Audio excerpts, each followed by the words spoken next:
আসসালামু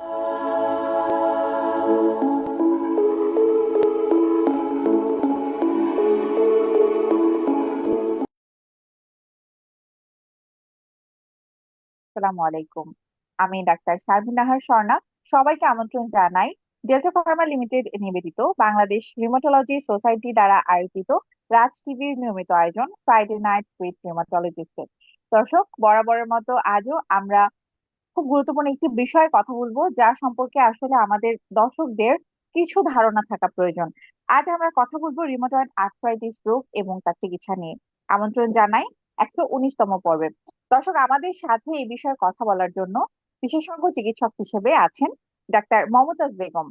তিনি MBBS, MG rheumatology, BCS health consultant, national institute of traumatology and orthopaedic rehabilitation, NITOR, Dhaka.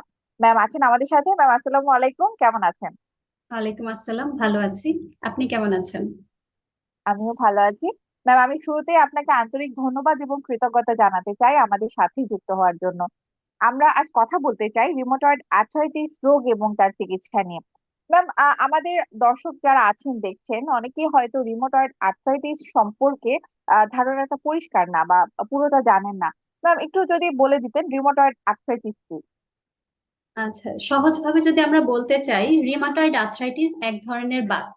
এই বাতটি সাধারণত পুরুষদের তুলনায় মহিলাদের বেশি হয় এবং গিটে গিটে হয় দেখে এর আরেক নাম আমরা গিটে বাতও বলতে পারি। মানে এটা সাধারণ মানুষ তাহলে ভালোভাবে চিনতে পারবে।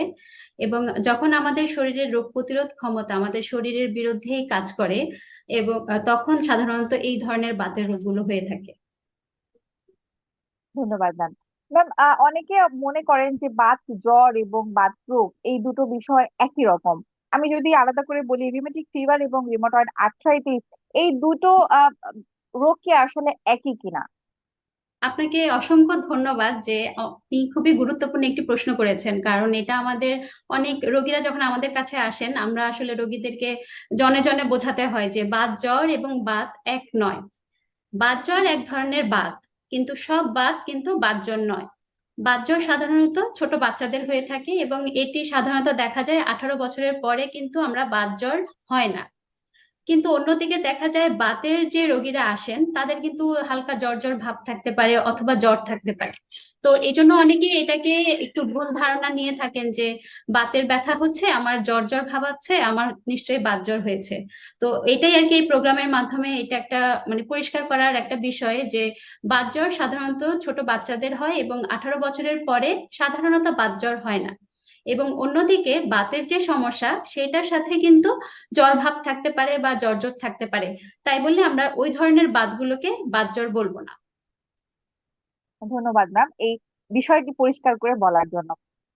ম্যাম, আমরা একটু জানতে চাই রিউমাটয়েড আর্থ্রাইটিস রোগে কি কি উপসর্গ দেখা দিতে পারে?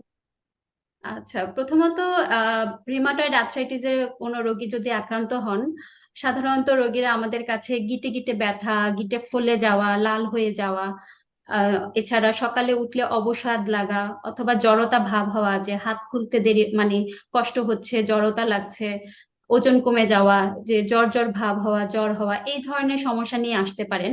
এগুলো হচ্ছে কমন যদি হচ্ছে রিমাটয়েড আর্থ্রাইটিস শুধুমাত্র আমাদের গিটে আক্রান্ত হয়। এছাড়া রিমাটয়েড আর্থ্রাইটিস আমাদের শরীরের বিভিন্ন অঙ্গ প্রত্যঙ্গে আক্রান্ত হতে পারে।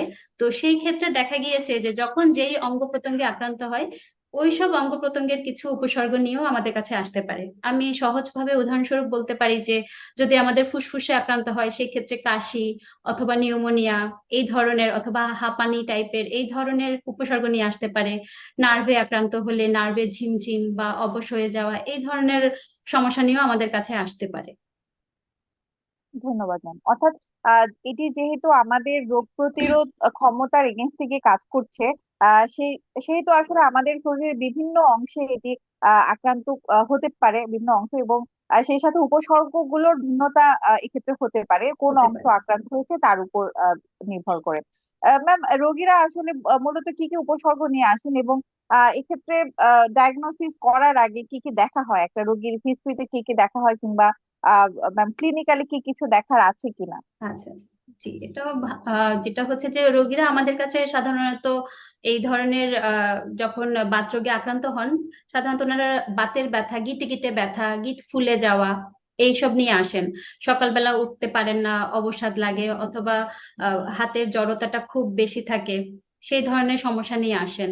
তো আমরা যখন এই ধরনের বাতের রোগ, তো আসলে অনেক ধরনের, তো সব ধরনের বাতের রোগ থেকে এটা যে রিমাটয়েড আর্থ্রাইটিস, এটা আমরা কিভাবে বের করি? তো তার জন্য আমাদের কিছু হিস্ট্রি নিতে হয় রোগীর কাছ থেকে, যে আপনার কবে বা কিভাবে শুরু হয়েছে, কখন এই ব্যথাটা বেশি হয়। রোগীরা বলে যে সকালবেলা উঠলে জড়তা লাগে, এবং জড়তার যে সমস্যাটা সেটা একটু হাঁটাচলা করলে ভালো লাগে, এবং কমপক্ষে 30 মিনিট লাগে জড়তাটা একটু ছাড়তে। এগুলো কিন্তু বাতের পক্ষে যায়। আর আমি রিমাটয়েড আর্থ্রাইটিস কিভাবে বুঝবো? তখন আমাদের কিছু কিছু জয়েন্ট আছে, এটাকে আমরা প্রিডিলেকশন বলি, যে ওই ওই জয়েন্টের প্রতি রিমাটয়েড আর্থ্রাইটিস হওয়ার প্রবণতাটা বেশি থাকে। তার মধ্যে আমাদের হাতের রিস্ট জয়েন্ট, মানে আমাদের যদি এভাবে বলি যে এমসিপি জয়েন্ট, পিআইপি জয়েন্ট, এটা আসলে ওভাবে তো বাংলা করে বলা যাবে না, কিন্তু এই জয়েন্ট গুলো, ছোট গিরাগুলোতে, হাতের দুই পাশে, শরীরের দুই পাশে ছোট ছোট গিরা বা বড় গিরাগুলোতেই হবে, কিন্তু মানে সিমেট্রিক্যাল বলি আমরা, সমানভাবে দুই ভাবে হবে, দুই পা- পাশেই হতে পারে আক্রান্ত। তো এইটা হচ্ছে রিমাটয়েড আর্থ্রাইটিসের ক্ষেত্রে বাতের এই মানে ক্লিনিক্যালি আমরা এটা দেখব।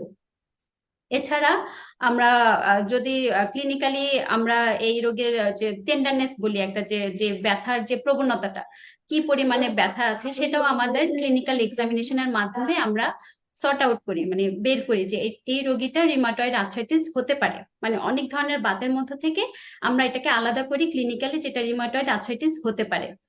তারপরে আমরা যেসব ইনভেস্টিগেশনস দেই, তার মধ্যে মেইনলি হচ্ছে রক্তের পরীক্ষা। রক্তের পরীক্ষার মধ্যে রক্তের ইএসআর বলে একটি রক্তের অ্যাকিউট ফেজ রিঅ্যাক্ট্যান্ট আছে, ইএসআর সিআরপি। এগুলো সাধারণত বাতের রোগে বেড়ে যায়, বেশ ভালো পরিমাণে বেড়ে যায়। এবং রিমাটয়েড আর্থ্রাইটিস স্পেসিফিক কিছু রক্তের পরীক্ষা আছে, যেমন রিমাটয়েড ফ্যাক্টর, অ্যান্টিসিসিপি, এবং ক্ষেত্র বিশেষে রোজওয়ালার টেস্ট, এগুলো আমরা দিয়ে থাকি। কোনো কোনো পেশেন্টের দেখা যায় যে হাড্ডি যদি অনেকদিন চিকিৎসায় না থাকেন, সেই ক্ষেত্রে দীর্ঘমেয়াদী রিউমাটয়েড আর্থ্রাইটিসের ক্ষেত্রে হাড় বাঁকা হয়ে যেতে পারে। তখন আমরা ওইসব আক্রান্ত জায়গায় এক্সরে করে দেখতে পারি। তখন রিউমাটয়েড আর্থ্রাইটিস স্পেসিফিক কিছু আমরা ফিচার্স আমরা ওই এক্সরেতেও পেতে পারি। এছাড়া এই ধরনের রোগীদের আমরা কিডনি, লিভার এগুলোতে আক্রান্ত হয়েছে কিনা, তখন আমরা কিছু প্রাথমিক কিডনি লিভার পরীক্ষা করেও দেখি। ধন্যবাদ ম্যাম। ম্যাম, এই রিউমাটয়েড আর্থ্রাইটিস অসুখে মূলত কারা বেশি আক্রান্ত হচ্ছে? এর সাথে কি অন্যান্য রোগের কোনো সম্পর্ক আছে কিনা বা কোনো রিস্ক ফ্যাক্টর আছে কিনা, এই বিষয়টা একটু জেনে নিবো। আচ্ছা, রিমাটয়েড আর্থ্রাইটিস এটা সাধারণত দেখা গিয়েছে যে পুরুষদের তুলনায় মহিলাদের বেশি হয়, এবং 40 থেকে 60 বছরের মহিলাদের বেশি আক্রান্ত হয়। আর অন্যদিকে পুরুষরা আক্রান্ত হচ্ছে, কিন্তু পুরুষরা যখন একটু এল্ডারলি এইজে যায়, একটু বয়স বেশি হয়, তখন পুরুষরাও আক্রান্ত হয়। এবং এই রিমাটয়েড আর্থ্রাইটিস হওয়ার কিছু রিস্ক ফ্যাক্টরও আছে। তার মধ্যে একটি হচ্ছে যে ফিমেল জেন্ডার, আর একটু হচ্ছে ফ্যামিলি হিস্ট্রি। কারো যদি পরিবারে আগে কারো রিমাটয়েড আর্থ্রাইটিস আছে এরকম হিস্ট্রি থেকে থাকে, তাহলে তার আক্রান্ত হওয়ার প্রবণতাটা অন্যদের তুলনায় বেশি থাকে। এছাড়া কিছু এনভায়রনমেন্টাল ফ্যাক্টর থাকে, কিছু ভাইরাস, ব্যাকটেরিয়াল, যেমন হচ্ছে যেটা আমরা বলতে পারি যে ইস্টার্ন বার ভাইরাস, কিছু ভাইরাস আছে বা ব্যাকটেরিয়া আছে, ওগুলাতে আক্রান্ত হলেও পরবর্তীতে রিউমাটয়েড আর্থ্রাইটিস হওয়ার প্রবণতাটা থাকে। এছাড়া কেউ যদি স্মোকিং করে, স্মোকিংও একটি রিস্ক ফ্যাক্টর রিউমাটয়েড আর্থ্রাইটিসের জন্য। আর এই সবকিছুর বাইরে আরেকটি হচ্ছে জেনেটিক ফ্যাক্টর, এটি খুবই ইম্পর্টেন্ট। যে কোনো কোনো রোগীর দেখা যায় যে কিছু জেনেটিক ফেনোটাইপ থাকে, ওগুলো যদি তাদের ওই রকম ফেনোটাইপ থাকে, তখন সেই ক্ষেত্রে ওই ধরনের রোগীদের রিউমাটয়েড আর্থ্রাইটিসে আক্রান্ত হওয়ার সম্ভাবনাটা বেশি থাকে। তো সবকিছু মিলিয়ে আসলে বলা যায় যে রিউমাটয়েড আর্থ্রাইটিস একটা মাল্টিফ্যাক্টরিয়াল একটা রোগ, যেখানে ফ্যামিলি হিস্ট্রি, তারপরে হচ্ছে nutritional factor, dietary factor, smoking, environmental factor, সবকিছুই, ইনফেকশন, সবকিছুই আসলে এটাতে কন্ট্রিবিউট করে এই রোগটি হওয়ার জন্য। আর সর্বোপরি যেটা না বললেই না, যেটা আমি প্রথমেই বলেছিলাম, যে যখন আমাদের শরীরের রোগ প্রতিরোধ ক্ষমতা, মানে আমাদের শরীরে তো রোগ প্রতিরোধ ক্ষমতা হচ্ছে বাইরের কোনো ভাইরাস বা কোনো ব্যাকটেরিয়া যখন আসে সেটাকে ধ্বংস করার জন্য। কিন্তু কোনো কোনো সময় দেখা যায় যে আমাদের শরীরে যে রোগ প্রতিরোধ ক্ষমতা থাকে সেটি আর বাইরের ভাইরাস, ব্যাকটেরিয়া এবং আমার নিজের শরীরের কোষগুলোকে আলাদা করতে পারে না। মানে সে সবাইকেই আস্তে আস্তে ধ্বংস করতে থাকে, বাইরের ভাইরাস ব্যাকটেরিয়াকেও যেমন ধ্বংস করছে, একইভাবে আমার নিজের শরীরের কোষগুলোকেও ধ্বংস করতে থাকে। তো এই রকম কন্ডিশনটাকে মেইনলি বলা হয় অটোইমিউন কন্ডিশন। এবং এই অটোইমিউন কন্ডিশনের কারণেই এই রোগগুলো হয়। মানে আমার রিমাটয়েড আর্থ্রাইটিস এক ধরনের অটোইমিউন ডিজিজ। তো ওইটা হচ্ছে মানে সহজ ভাবে যদি বুঝিয়ে বলা যায় তো ওইটা ওভাবে বলা যায়। ধন্যবাদ ম্যাম, এত সুন্দরভাবে আমার দর্শকদের বোঝার জন্য, সহজ করে আহ পুরো বিষয়টি ব্যাখ্যা করার জন্য। দর্শক দেখছেন সরাসরি রাজ টিভির পর্দায়। আমাদের আজকের আলোচনার বিষয়বস্তু আমি বলেছি রিউমাটয়েড আর্থ্রাইটিস রোগ এবং তার চিকিৎসা। কোনো প্রশ্ন যদি থাকে দর্শক, আমি দেখতে পাচ্ছি অনেকেই আছেন আমাদের সাথে যুক্ত, কোনো প্রশ্ন থাকলে কিন্তু আমাদের লাইভ চলাকালীন সময় মন্তব্য সেকশনে আপনারা মন্তব্য করতে পারেন, আপনাদের প্রশ্নের কথা কিংবা আপনাদের সমস্যার কথা জানাতে পারেন, আমরা সমাধান দেওয়ার চেষ্টা করব। দর্শক, আমাদের আয়োজনের scientific partner Delta pharma limited, powered by টফাসিড ইউপারসিড। দর্শক, আমরা আলোচনা করছিলাম রিউমাটয়েড আর্থ্রাইটিস রোগ এবং তার চিকিৎসা নিয়ে। ম্যামের কাছে এ পর্যায়ে জানতে চাই চিকিৎসা সম্পর্কে। রিউমাটয়েড আর্থ্রাইটিস রোগটি ডায়াগনোসিস হওয়ার পর চিকিৎসাটা আসলে কিভাবে শুরু করা হয়, একটু আমাদের যদি ধারণা দিতেন। আচ্ছা, এখন যদি যখন কোনো রোগ আমরা মানে রোগীকে আমরা রিউমাটয়েড আর্থ্রাইটিস এই হিসেবে আমরা ডায়াগনোসিস করে ফেলি, তখন প্রথমেই আমরা রোগটাকে আমরা হচ্ছে চিকিৎসা যে যাব তার আগে আমরা এটা দুই ভাগে ভাগ করি। একটি হচ্ছে নন ফার্মাকোলজিক্যাল, আর একটি অংশ হচ্ছে ফার্মাকোলজিক্যাল। নন ফার্মাকোলজিক্যাল বলতে বোঝায় যে কোনো ওষুধপত্র ছাড়া সাধারণ দৈনন্দিন জীবনযাত্রার মান পরিবর্তন করা এবং কিছু মানে ওষুধপত্র ছাড়া যে রোগের চিকিৎসা ব্যবস্থা সেটি হচ্ছে নন ফার্মাকোলজিক্যাল। আর ফার্মাকোলজিক্যাল হচ্ছে ওষুধপত্রের মাধ্যমে আমরা স্পেসিফিক কিভাবে এই রোগের চিকিৎসা করি। তো সেই ক্ষেত্রে নন ফার্মাকোলজিক্যালের মধ্যে আমার প্রথমেই হচ্ছে রোগীকে তার রোগ সম্পর্কে ধারণা দিতে হবে। এটাকে বলা হয় পেশেন্ট এডুকেশন। এছাড়া রোগীকে আমার ভ্যাকসিনেশন, মানে এই রোগ যেহেতু রোগ প্রতিরোধ ক্ষমতা কমিয়ে ফেলে, সেই ক্ষেত্রে যে ইনফেকশন গুলো আমাদের চারপাশে তো অনেক ভাইরাস ব্যাকটেরিয়া থাকে, তো কোনো কারণে রোগী যদি আক্রান্ত হয় সেই ক্ষেত্রে এই ধরনের রোগীদের ওই রোগ প্রতিরোধ ক্ষমতা কমের কারণে এই ইনফেকশনের সিভিয়ারিটিটা মানে তীব্রতাটা অনেক বেশি হয়ে যায়। সেই জন্য আমরা এই ধরনের যখনই আমরা রিউমাটয়েড আর্থ্রাইটিসের কোনো রোগী বা এই ধরনের বাতের কোনো রোগী পেয়ে থাকি, আমরা তাদেরকে ভ্যাকসিনেশন করি। কিছু নির্দিষ্ট ভ্যাকসিন আছে। এছাড়া কিছু physical therapy, occupational therapy. Physical therapy বলতে যদি কারো মেয়াদি বাতের কারণে কোনো গিরা বাঁকা হয়ে গেল বা উনি ডিসেবল, কিছুটা হলেও ডিসেবল, নিজের দৈনন্দিন কাজ করতে পারছেন না, তখন তাদেরকে এই ফিজিক্যাল থেরাপির মাধ্যমে তিনি নিজের দৈনন্দিন কাজ কিভাবে করবেন সেটা তাদেরকে শিক্ষা দেওয়া হয় বা ওই সম্পর্কে ধারণা দেওয়া হয়, যে নিজের দাঁত ব্রাশ করা অথবা নিজে ওয়াশরুমে যাওয়া, নিজের জামা কাপড় নিজে পরা, এগুলোকে আমরা ফিজিক্যাল থেরাপি বলি। তো এই সম্পর্কে তাদের ধারণা দেওয়া হয়। একইভাবে অকুপেশনাল থেরাপি, যে কেউ কোনো আর্নিং পার্সনের যদি এরকম গিরা বাঁকা হয়ে যায়, তার কারণে উনি পেশায় নিযুক্ত হতে পারছেন না, কিভাবে তিনি তার আগের পেশায় যেতে পারেন সেই জন্য আমরা তাদেরকে অকুপেশনাল থেরাপি দিয়ে থাকি। এছাড়া আমরা এই ধরনের রোগীদের কিছু যে নিউট্রিশনাল ডায়েটারি সাপ্লিমেন্টস এর যে দরকার হয়, এই বাতের রোগে রোগ প্রতিরোধ ক্ষমতা কমে যায়, শরীরে ক্যালসিয়াম ভিটামিন ডি এগুলা লেভেল কমে যায়, তখন আমরা তাদেরকে পুষ্টিকর খাবার, ক্যালসিয়াম ভিটামিন ডি সমৃদ্ধ খাবার খাওয়ার জন্য অনুপ্রাণিত করি। তাছাড়া এই আরো কিছু যেটা হচ্ছে যে ধূমপান থেকে বিরত থাকা, যেসব আমরা রিস্ক ফ্যাক্টর বলেছি সেগুলোকে আমরা বিরত থাকার জন্য তাদেরকে মানে অ্যাডভাইস করি আর কি। নন ফার্মাকোলজিক্যালের মধ্যে এগুলো মানে অন্যতম।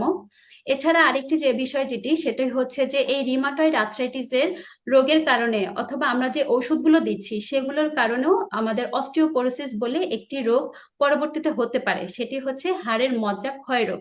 তো আমাদের মানে নিয়মিত সময়ে এই ধরনের রোগীদের, যারা দীর্ঘমেয়াদী ওষুধ পাচ্ছেন, এই ধরনের রোগীদের আমাদের স্ক্রিনিং করতে হয় অস্টিওপোরোসিস আছে কিনা, এবং যদি আমরা পেয়ে থাকি তার জন্য চিকিৎসা দিতে হয়।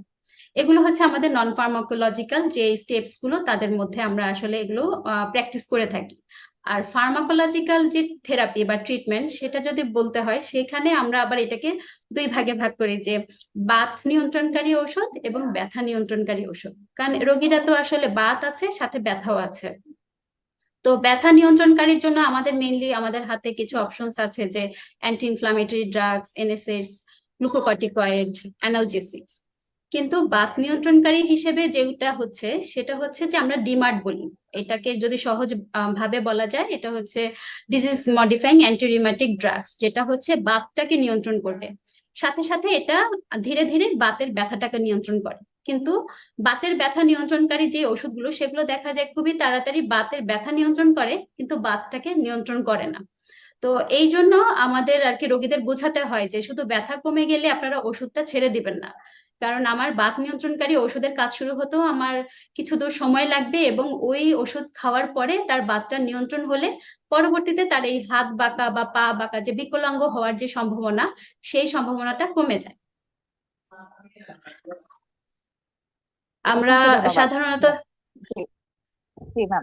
আরেকটি গুরুত্বপূর্ণ বিষয় যে আমরা যখন ওই ট্রিটমেন্টটা দেওয়া শুরু করি, যে ডিমার্ডের কথা আমি বললাম, এটাকে আমি একটু বিস্তারিতই করি যতটা সহজভাবে করা যায়। তো এই ডিমার্ট গুলোকে আমরা আবার তিনটা ভাগে ভাগ করি।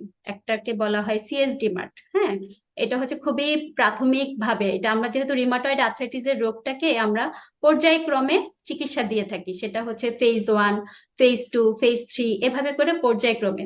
তো আমরা একদম প্রাথমিক পর্যায়ে সিএস ডিমার্ট ওইটা দিয়ে শুরু করি। তারপরে পর্যায়ক্রমে রোগীর বিভিন্ন কন্ডিশন দেখে যদি রোগটা নিয়ন্ত্রণ না করা যায়, অথবা রোগের তীব্রতা, আমাদের কিছু টার্গেট থাকে যে এত মানে হয় একদম রোগ নিয়ন্ত্রণে থাকবে অথবা মৃদু তীব্রতা থাকবে। ওরকম টার্গেট যদি আমরা অ্যাচিভ করতে না পারি 3 থেকে 6 মাসের মধ্যে, তখন দেখা যায় আমরা অন্য সাথে অন্য কোনো ডিমান্ড অথবা পরবর্তী ধাপের ডিমান্ডে আমরা যাই। আর ওই ডিমার্টের মধ্যে যেটা বললাম, প্রাথমিক ডিমার্টের মধ্যে সিএস ডিমার্ট, এছাড়া হচ্ছে ট্র্যাডিশনাল সিনথেটিক বা টিএস ডিমার্ট, অথবা বায়োলজিক ডিমার্ট, এরকম তিনটা বড় দাগে আমরা ভাগ করতে পারি। তো এই সব ডিমার্টস যখন আমরা দিতে যাব, তখন কিন্তু আমাদের রোগীদের কিছু প্রিপারেশন দরকার। আমরা হুটহাট করে আমরা দিয়ে দিতে পারি না, কারণ এটা একটা বাতের রোগ। বাতের যে চিকিৎসা, এটা এই ওষুধের কারণেও কিন্তু রোগীর রোগ প্রতিরোধ ক্ষমতা কমে যায়। তো প্রথমেই আমরা হচ্ছে এই রোগ, যখন এই বাতের চিকিৎসাগুলো দিতে যাব, রোগীর প্রিপারেশনের মধ্যে থাকে যে রোগীর রক্তের পরিমাণ কেমন আছে, কিডনি লিভার সব ঠিক আছে কিনা, রোগীর যে আগে বলেছিলাম যে ভ্যাকসিন দেওয়া আছে কিনা ঠিক মতো, তার চামড়ার কোনো ইনফেকশন আছে কিনা বা দেহে কোনো ইনফেকশন আছে কিনা, রোগীর শরীরের ভিতরে কোনো টিবির লুকায়িত জীবাণু আছে কিনা, অথবা রোগীর কোনো আগে যে টিকাগুলো দেওয়া হয়েছে ওগুলো কি ঠিক মতো টাইমলি দেওয়া হয়েছে কিনা, এগুলো আমরা আগে মানে প্রিপেয়ার করে নিই, পেশেন্ট প্রিপারেশন করি। তারপরে রোগের তীব্রতাটা আমরা পরিমাপ করি, সেটার জন্য আমাদের বিভিন্ন স্কেল আছে। ওই অনুযায়ী আমরা ক্লিনিক্যালি এবং ওই স্কেল অনুযায়ী রোগের তীব্রতাকে আমরা ওই যে মৃদু তীব্রতা, মধ্যম তীব্রতা অথবা বেশি তীব্রতা এভাবে ভাগ করে পরবর্তীতে আমরা চিকিৎসায় যাই। অসংখ্য ধন্যবাদ ম্যাম চিকিৎসা সম্পর্কে আমাদেরকে বিস্তারিত ভাবে জানানোর জন্য। ম্যাম, চিকিৎসা যাওয়ার আগে কোনো স্ক্রিনিং টেস্টের প্রয়োজন আছে কিনা? স্ক্রিনিং টেস্টের প্রয়োজন আছে, যেটা আমি বলছিলাম যে আমাদের এই যে সিএস ডিমার্ডের মধ্যে মিথোট্রিক্সেট, সালফাসালাজিন বা হাইড্রোক্সিক্লোরোকুইন, টিএস ডিমার্ডের মধ্যে টোফাসিটিনিব, বারিসিটিনিব, উপাডাসিটিনিব, বায়োলজিক্স এর মধ্যে টিএনএফআই ইনহিবিটর, ইনফ্লিক্সিম্যাব, ইটারনারসেপ্ট, এই ধরনের বিভিন্ন ভালো ভালো ঔষধ কিন্তু আমাদের হাতে আছে। কিন্তু এগুলো যখন আমরা শুরু করতে যাব, তার আগে কিন্তু প্রথমেই আমার রোগীর শরীরে কোনো ইনফেকশন আছে কিনা, অলরেডি পারসিস্টিং কোনো ইনফেকশন আছে কিনা, বা চামড়ায় কোনো ইনফেকশন আছে কিনা, অথবা তার দেহের মধ্যে কোনো টিবির লুকায়িত জীবাণু, এটাকে আমরা ল্যাটেন্ট টিবি বলি। কারণ হচ্ছে যে আমাদের বাংলাদেশে তো আসলে টিবি প্রোন একটি জোন, আমাদের চারপাশেই টিবির জীবাণু ঘুরছে। তো যাদের সবার শরীরেই দেখা যায় কোনো না কোনো সময় টিবির জীবাণু থাকে, তো যাদের রোগ প্রতিরোধ ক্ষমতা কমে যায়, তখন দেখা যায় যে এই টিবিটা আবার অ্যাক্টিভ টিবি হিসেবে প্রকাশিত হয়। তো আমরা তো অলরেডি আমরা যেসব রোগী নিয়ে ডিল করি, আমাদের বাতের রোগীদের অলরেডি তাদের রোগ প্রতিরোধ ক্ষমতা কম, তার উপরে আমরা আবার যে ওষুধগুলো দিচ্ছি সেগুলোও রোগ প্রতিরোধ ক্ষমতা কমায়, সাথে বাতটাকেও নিয়ন্ত্রণ করে। তখন আমাদের এই শরীরে কোনো লুকায়িত টিবির জীবাণু আছে কিনা সেটা চেক করা খুবই গুরুত্বপূর্ণ এবং দরকারি। এই জন্য আমরা যেটা যেহেতু বেসিক কিছু পরীক্ষা দিয়ে থাকি, তার মধ্যে একটি হচ্ছে এমটি পরীক্ষা, বুকের এক্স রে, আর যদি এগুলো কোনোটা, আর একটু হচ্ছে কোয়ান্টিফারেন্ট টিবি গোল্ড টেস্ট। তো ওগুলোর মাধ্যমে আমরা আসলে এটা দেখি যে শরীরে কোনো টিবির জীবাণু আছে কিনা। আর এছাড়া সিবিসি, কালচার অথবা হচ্ছে ক্রিয়েটিন এলটি, এগুলো দেখি যে তার শরীরের সব অঙ্গ প্রত্যঙ্গ ঠিক আছে কিনা, ওগুলো তো আমাদের স্ক্রিনিং করে নিতে হয়। ধন্যবাদ ম্যাম। ম্যাম, আমি দেখতে পাচ্ছি আমাদের সাথে অনেক দর্শক যুক্ত আছেন এবং বেশ কিছু প্রশ্ন এসেছে। আমাদের সাথে আছেন Mahbub Noman, lupus foundation of Bangladesh থেকেও আসলে আমাদের সাথে যুক্ত আছেন। আয়েশা সিদ্দিকা যুক্ত আছেন, আক্তারুজ্জামান, ইরফান যুক্ত আছেন। ম্যাম, আয়েশা সিদ্দিকা একটি প্রশ্ন করেছেন, আমি এই প্রশ্নটি নিতে চাই। খুব সুন্দর একটি প্রশ্ন। তিনি লিখেছেন, রিউমাটয়েড আর্থ্রাইটিস পেশেন্ট যদি প্রেগনেন্ট হয় তাহলে কি পদক্ষেপ নেওয়া হয়? আচ্ছা, এটা খুবই সুন্দর একটি প্রশ্ন। এই এই এই ক্ষেত্রে আমরা আগে আমাদের রোগীদের বিশেষ করে যেহেতু মহিলা রোগী রিমাটয়েড আর্থ্রাইটিস আক্রান্ত হন বেশি, আমরা রোগীদেরকে বলে নেই যে আপনাদের তো আমরা চিকিৎসা দিচ্ছি, বাচ্চা কিন্তু নিয়ন্ত্রণে থাকতে হবে যদি আপনি কনসিভ করতে চান বা গর্ভবতী হতে চান। তো সেই ক্ষেত্রে আমরা আমাদের কিছু নির্দিষ্ট প্যারামিটার আছে, যে যেটা আগেই বলেছিলাম যে আহ, মানে একেবারে নিয়ন্ত্রণে থাকা বা মৃদু তীব্রতার যদি থাকে, সেটা অন্তত 6 মাস থাকতে হবে। তার পরবর্তীতে উনি যদি কনসিভ মানে গর্ভবতী হতে চান, তাহলে আমরা তখন তাকে এটা বলতে পারি যে আপনি এখন রাইট টাইম, যে আপনি কনসিভ করতে পারেন, চেষ্টা করতে পারেন। তবে তার আগে যদি পেশেন্ট মিথোট্রিক্সেট বা বাতের কিছু ঔষধ আছে যেগুলো গর্ভাবস্থায় খাওয়া যায় না, আমরা সেগুলো তাকে ওই সম্পর্কে বলতে হয়, যে যেমন মিথোট্রিক্সেট, যেটাকে আমরা অ্যাঙ্কর ড্রাগ বলি। মিথোট্রিক্সেট খাওয়া মানে যদি রোগী মিথোট্রিক্সেট খাওয়ার উপরে থাকেন, সেই ক্ষেত্রে গর্ভবতী হওয়ার অন্তত 3 মাস আগে এটা বন্ধ করতে হয়। এবং এটা হচ্ছে যারা হচ্ছে গর্ভবতী হতে চান। আবার অনেক রোগী আমাদের কাছে আসেন যে উনি রিমাটয়েড আর্থ্রাইটিস এর ওষুধ খাচ্ছেন, এখন উনি প্রেগনেন্ট হয়ে গিয়েছেন, এখন কি করণীয়? সেই ক্ষেত্রে রোগী আমরা দেখি যে গর্ভকালীন অবস্থায় যেসব ওষুধ ক্ষতিকর ওগুলোর উপরে আছেন কিনা, থাকলে আমরা সাথে সাথে সেগুলো বন্ধ করে দিয়ে গর্ভকালীন সময় যে ওষুধগুলো চালানো যায় এবং ক্ষতিকর না, আমরা সেই সব ঔষধে তাকে কনভার্ট করে দিই, মানে ওই ওষুধ অ্যাডজাস্ট করে তার রোগের তীব্রতাটা নিয়ন্ত্রণে রাখার চেষ্টা করি।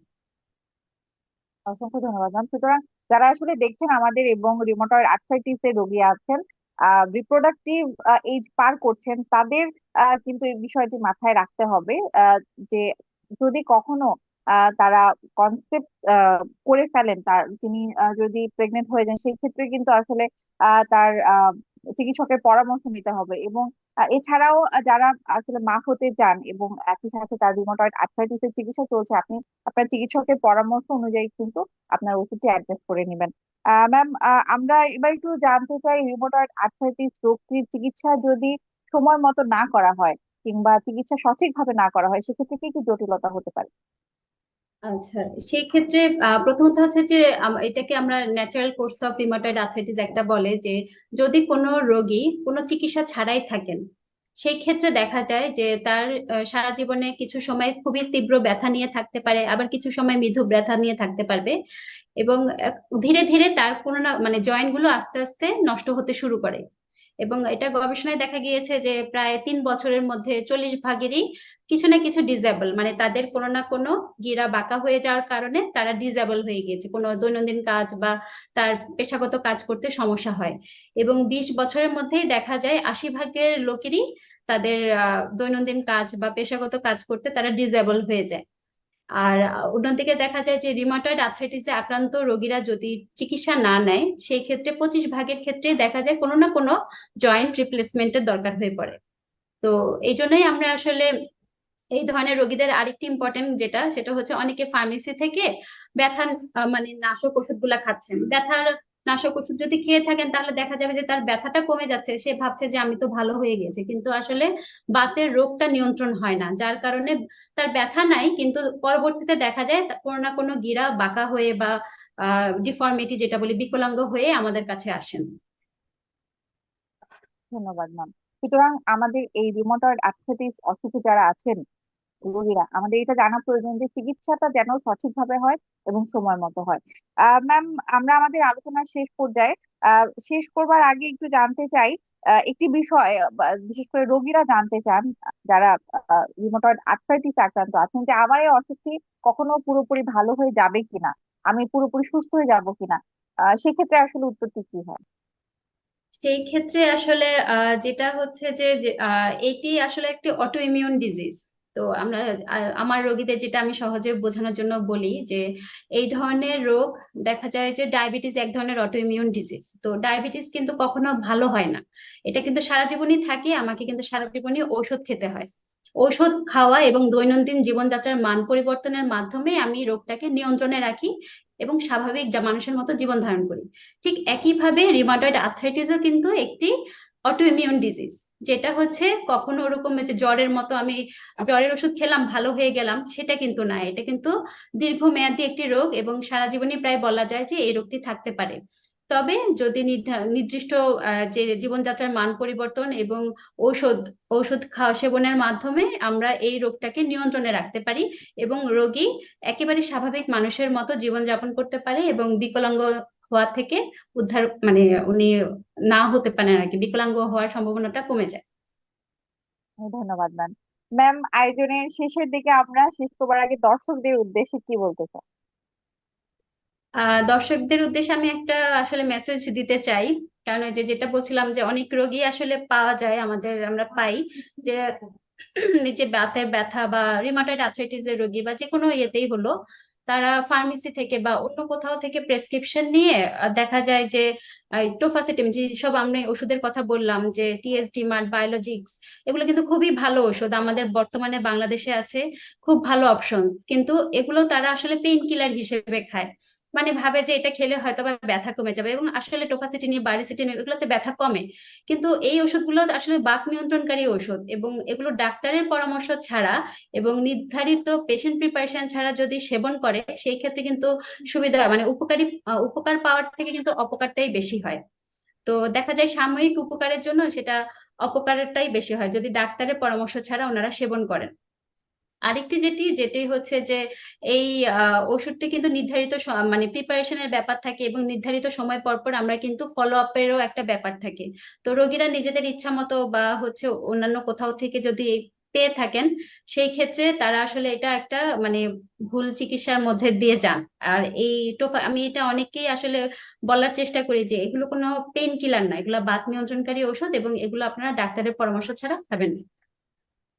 ধন্যবাদ ম্যাম, খুব মূল্যবান একটি বিষয় তুলে ধরার জন্য। ম্যাম, আমাদের আরেকজন দর্শক প্রশ্ন করেছে, আমরা যদিও আয়োজনের শেষের দিকে, আমি একটু প্রশ্নটি নিতে চাই। আল মামুন লিখেছেন, ম্যাডাম, আমার 2022 সালে লুপাস শনাক্ত হয়, এসএলই।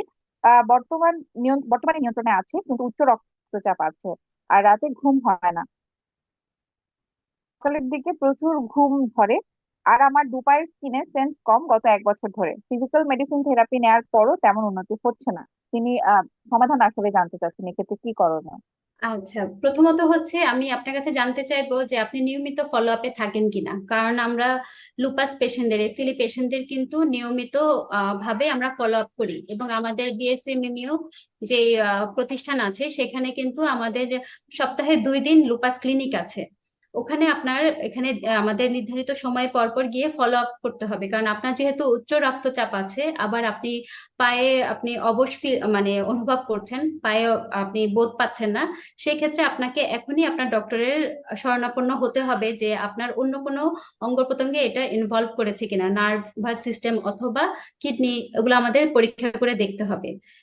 এই জন্য আমি আপনাকে আসলে অ্যাডভাইস দিতে চাই, আপনি যদি আপনি ঢাকার মধ্যে থাকেন বিএসএমএমইউ তে, অথবা আপনি যেই জেলা বা যেখানেই থাকেন না কেন, সব জায়গাতেই আমাদের এখন রিমাটোলজিস্ট আছেন। আপনারা যথাযথ ডাক্তারের কাছে গিয়ে এইটার চিকিৎসা নিলে ভালো হবে। ধন্যবাদ ম্যাম, এবং ধন্যবাদ দর্শকদের যারা যুক্ত ছিলেন এবং যারা প্রশ্ন করেছেন। আমি আজকে আমরা কথা বললাম দর্শক রিমোটয়েড আর্থ্রাইটিস, স্ট্রোক এবং তার চিকিৎসা নিয়ে। ধন্যবাদ জানাই ডাক্তার মমতাজ বেগম ম্যামকে খুব চমৎকার ভাবে এই রিমোটয়েড আর্থ্রাইটিস সম্পর্কে এবং তার চিকিৎসা সম্পর্কে আমাদেরকে জানানোর জন্য ম্যামের সুস্বাস্থ্য কামনা করছি। এবং দর্শক যারা আমাদের সঙ্গে ছিলেন, আমি সবাইকে ধন্যবাদ জানাই আমাদের সাথে থাকার জন্য। দেখছিলেন ফ্রাইডে নাইট উইথ রিমোটোলজি, এবং আজ 119তম পর্ব ছিল আমাদের scientific partner Delta pharma limited এবং পাওয়ার্ড বাই টফাসি টিউপাসে। দর্শক, পরবর্তী আয়োজন দেখার আমন্ত্রণ জানিয়ে আজকের আয়োজন এখানে শেষ করছি। ধন্যবাদ সবাইকে। You are watching Raj TV, Jagorone, Bangladesh. Please subscribe our channel.